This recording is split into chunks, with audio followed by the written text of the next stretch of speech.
So, it's been a while. It's been a bit of a while. Anyways, you're probably wondering what happened to our favorite green man in this fictional world he's in. Well, things really hit the fan. The heroes arrived at the bank we were trying to rob and beat us when we had a numbers advantage. And we had a miraculous getting out of there from a speedster. All of us except Shopkeep, of course. He was kind of left behind, but we eventually busted him out with dirty money. So to give a TLDR of what happened afterwards, I'm just gonna try to run you through everything that's important. First things first, the cryptids cashed in on their deal and made us do a little bit of an errand. This was basically stealing a all-cure snake oil, if you will, but working snake oil, from a nearby facility. What we didn't know at the time is that this all-cure, the snake oil, was being made from Bones' DNA. Bones, Sprunkman's rival, the one who has immortality and low regeneration. They were curing cancer with his blood. Anyway, so we all rushed in there, beat up a couple of guys. We found out that Crypto was there all the time. He was trying to hunt us down. Eventually we met up with him. We also found Sprunk Beast there. That was a whole dilemma. You know, Sprunk Beast is an animal creature kid that fell into a vat of unstable sprunk. You know, is trying to hunt me down because he blames me for the whole event, even though I was not in charge of my factory. Point being, we botched the mission royally. Sprunk Beast got away with me, Crypto, and the scientist friend that rebuilt Crypto. And eventually Heretic and Epsilon traced them down, hunted them down, and said, alright, how about this? We'll cure you if you give us Sprunkman. So a bargain was struck. Sprunkman would be held hostage, meanwhile, Sprunk Beast would be getting a cure. During this time, the heroes needed a way to get to the moon, and came to us because we had a rocket ship. We were trying to cure Sprunk Beast, so they helped, and eventually Sprunkman got out of his predicament because Heretic came to rescue me, the best boy who's totally not my lover. Anyways, long story short, because of him saving me, Crypto got uploaded into the web. Sprunk touched the thing of unstable Sprunk, which totally didn't have consequences for that, and we kidnapped the good doctor to come help make a cure. Eventually we went to the moon, and once at the moon we found that Crypto was up there and trying to kill us. We also found out that Heretic's long lost not sugar daddy is also up there as well. This dude names as well. I call him a god, but he's more of a reality manipulator. He can stop time, but he's the only person in this world who has use of magic, and you know, that's a really big thing.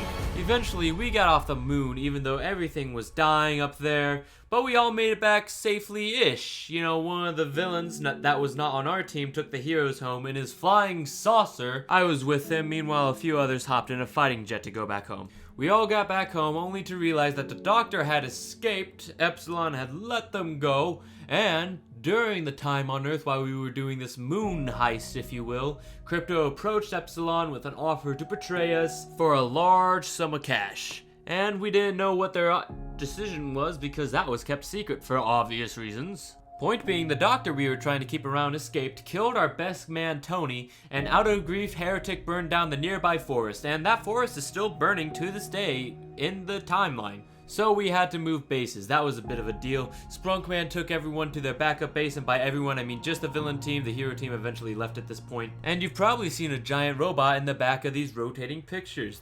That is the house, a giant transformer. His name is Bastion. If you have been on this channel long enough and listened to my other stories, you know that Bastion is a warforged.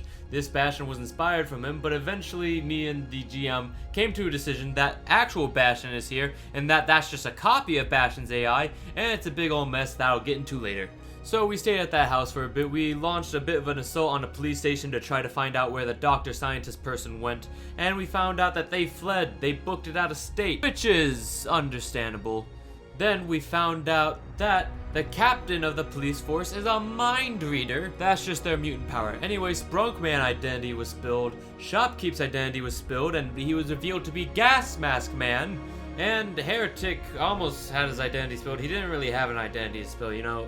It's kind of hard to spoil the identity of just a literal alien, especially seeing as Heretic didn't have a human identity to begin with. Anyways, barely escaped with our lives, and by barely escaped, I mean I accidentally shot down a bunch of news helicopters that were chasing me. Well, I wouldn't say accidentally, but I thought they were trying to kill us, and I was like, I gotta kill them first. So I killed all of the people chasing us.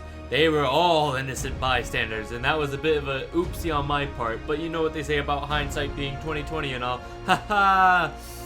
Anyway, some time passes now, and eventually we're invited to a party. We're more or less forcibly invited because the magical invitation that we got, you probably noticed that I used the word magical, turned Heretic into a regular human, but very buff, dude. He lost his flight, and, you know, he just stripped him of a lot of good things. So he was like, okay, yeah, no, we have to attend this no matter what. So we did. And while at the party, the heroes were also there. Also the heroes trying to hunt me down because earlier in the story, I killed a buff girl's ex-boyfriend. Now ex-boyfriend, I should add. Point being, he was trying to seduce me because that's his power of seduction. He was a cop and he was trying to seduce me and I was not for it. And so I put a bullet in his head. But, you know, consequences of the action and all that. Basically, new hero team is after a Sprunk Kid, Loretta, Predator X, which is basically a copy of Heretic, but female. And Mermanda, which is, you know, woman with water powers. It's pretty cool. Anyways, while at the party, I danced on the floor. Heretic and Shopkeep met up with Wells. Mostly Heretic, though, as he went flying with him. Shopkeep solved a Rubik's Cube. I shredded it on the dance floor. And Epsilon was approached by Swanky Gamers saying that apparently he's from another dimension. So, this confirms that other timelines exist, which is a whole other cookie jar I'm not getting into today. Or am I? Anyways, it was only a matter of time before poop hit the fan, and poop did indeed hit the fan. As we were trying to get out of there, I might have accidentally name-dropped that the person beside me, named Amore, is Epsilon Zero, the criminal. So Mermanda tried to drag me into interrogation, and well, I didn't resist all that much. Me and my boy Heretic were dragged in. He was dragged to the roof, I was dragged to an interrogation room, but since at this time Bastion was being corrupted by Crypto, who somehow installed himself into the house, I was very desperate to get back to him. So, I naturally gave Sprunk Kid a bit of useless information, telling him where my old base was, telling him where Bastion was, because this corrupted Bastion, who we now call Encryption, just kind of stood up and walked away, because, yeah, hindsight 20/20, once again. The strangest thing is, we were keeping Sprunk Beast at our house to, you know, work on a cure for him, so Sprunk Beast was kind of left in his tent watching this happen. Don't know why he didn't do anything, but I can understand that it's not his business. So eventually, I was let go. I got outside, and Heretic was drained like a raisin because he exposed Predator X's daddy issues. And daddy issues she had, because she went downstairs to cry, and Mermanda was up there, and she was like, "Oh, you hurt my bestie," and drained Heretic like the raisin he became. So, Sprunkman, having unlocked new abilities from touching that unstable Sprunk, started running up the side of the tower. He then saw Overclock, the speed hero on the other team, trying to throw their strongman into space. He was having a bit of trouble, so Sprunkman just kind of shrugged his shoulders since he was in a new disguise that we call Red. He went over and said, "Hey, want some help?" And we hurled him into space. Then we rescued Heretic together, even though he didn't know he was Heretic either. We are all wearing disguises, if that's not obvious. Eventually we came back to the ground, I ran away, swapped gear, Shopkeep came back, and then the fight was on. You know, trying to rescue everybody from everything. To make a long story short, Shopkeep and I were trying to get out safely. Shopkeep got shot out of the sky, landed in the water, eventually rescued by Mermanda, but I didn't know that. I had a little encounter with Overclock, but eventually, because I was too dumb to stealth away, but he was too dumb to see through my deception, it became this really strange battle of cat and mouse where no one could really win. Eventually, I got away and regrouped with Heretic. So, the search for Shopkeep begins. I go around searching on the web, and when that doesn't work, Sprunkman gets a brilliant idea. Why don't I just rig up bombs to everything? So, he does that. Rigs up a lot of bombs. Only after revealing to Heretic that he's pretty sure Epsilon's the traitor, because Encryption, when it was the House Bastion, was going to activate and try to kill any intruders that weren't facially recognized. The only people that he didn't see a lot was Epsilon Zero and Sprunk Beast. He theorized that Sprunk Beast wasn't enough to do this because he's not the brightest cookie in the jar, so the blame naturally fell on her. Anyways, back to it. Bought a bunch of bombs, rigged them around the city, and eventually he was able to find out where Shopkeep was, being held by the hero team of Amanda, Predator X, so on, so on. And he was like, alright, how about this? I'm going to let you choose a location. And they chose the middle of the lake. And he was like, wait, I'm going to be at a complete disadvantage there. Why would I do that? So of course he backtracked and said, alright, how about this? I will trade Shopkeep for the city. They didn't think he was going to blow up the city, so they hung up on him. And he was like, oh, I am so going to blow up the city. So he went over to Heretic, who was making friends with the homeless man, gave him a dead man's switch and said, alright, you are going to go over there with this motorcycle I have to make sure that if they try something stupid, you blow up everything. Heretic was like, alright, sure. Anyways, first two buildings got blown up. This caused mass panic, a mass death. Sprunkman was starting to lose it in his head. This is why he's a villain after all. And the fun thing is, he was dreaming all of this, but the heroes did not have any sort of connection on the water. So they didn't know what was happening. They didn't think he would actually do it. All this time, he's emphasizing a message of, just give me back Shopkeep and I'll stop doing this. But the heroes never came. Eventually, Heretic got on the bike and went out to sea after fighting off some sailors, grappling one of them, holding them hostage, having a boat chase, police chasing after him, having a bomb with him as well. Anyways, point being, he eventually got out to sea at the meetup location and saw Shopkeep in makeup and a woman's dress. They tortured him in the worst way possible and turned him into a femboy. He does not like to talk about this anymore, especially ever since Sprunk might have accused him of being gay right in front of his interrogators, which some of them might have believed. Anyways, that could not have gone more south. You see, Heretic also had a streaming camera, which Sprunkman was watching to keep tabs on, of course. Point being, he tried to put a C4 on the bottom of the hero's boat, but as soon as he got near the water, Amanda was like, nope, I don't think so. Dragged him underneath, he tried to blow it up. Everything went to hell. The camera cut out, so Sprunk thought they were all dead. So now the story splits two ways. We will cover Sprunk's first. So what he did, out of all of this despair, his friends dying once again because of his own hubris, he decided to go rig up one of those big old buildings. He put the bombs on the side of this building in a certain pattern, and he blew the word Sprunk into it, flames rupturing out of the building, letting everyone know that he meant business, that he was a villain, and he wasn't taken seriously enough to be a threat. But oh boy, was he a threat now. Chaos in the city spread very quickly as he then ran into the woods. In the woods, he sat down, put a cracked helmet in front of him after he hit it out of anger, made one final recording, emptied his magazine except for one bullet. He said, well, all my friends are dead. You know, it's kind of funny like that. Then he went on to call out the heroes, how they did nothing, how the police did nothing, how nobody was able to stop a low-life villain like him. Nobody, not even one person tried. That no one came to save the people of the city, that they valued their hero work more than their lives. After making that final message, giving one last middle finger to the cryptids who we still owed a favor, to Crypto, to Loretta who was trying to kill me, he killed himself right there in the woods. The stream went on for a little bit longer before it eventually cut out as well. We're going back to the other team now. Shopkeep and Heretic were eventually escorted to shore by the heroes and the police. Heretic was taken with Loretta to a warehouse-ish location, and Shopkeep was taken straight to prison. Of course, he was made fun of for having the femboy outfit on, but he eventually settled his way into prison, gaining a decent rank in the prison hierarchy.